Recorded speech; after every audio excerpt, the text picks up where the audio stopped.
Standard 3.4a Inheritance by Rachel Walton. To talk about inheritance, we first have to talk about this guy, Gregor Mendel. He is known as the father of genetics because of his discovery involving pea plants.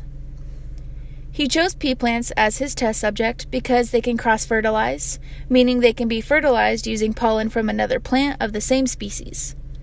They also have the ability of pollinating themselves when there are no other plants around.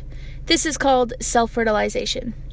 And lastly, most pea plants' traits only have 2 possible variations, which helped make it simpler when conducting his experiment.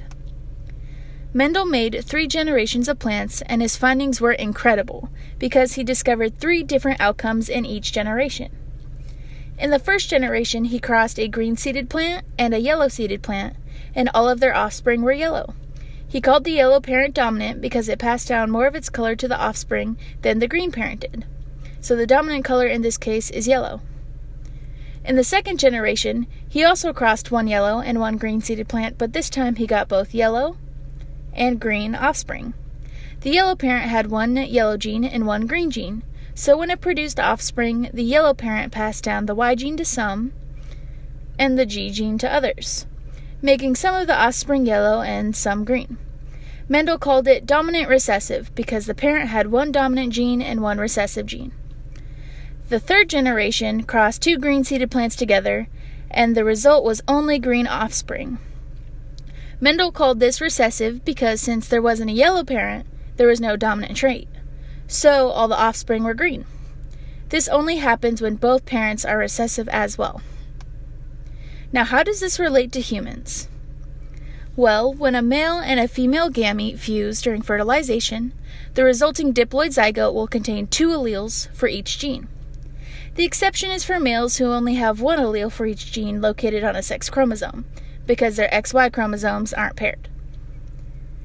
Gametes are haploid sex cells, haploid meaning they only have 1 allele from each gene. These cells are formed during meiosis, where homologous chromosomes, that diploid area in the middle, are separated into different nuclei right before cell division. That haploid section right here. Once divided, the separation of the chromosomes also separated the allele pairs. Since gametes only contain 1 copy of each chromosome, the gamete only received 1 allele from each gene. Now, what is an allele, you ask? Well, an allele is a variant form of a gene. For example, hair or eye color. Take this family for example.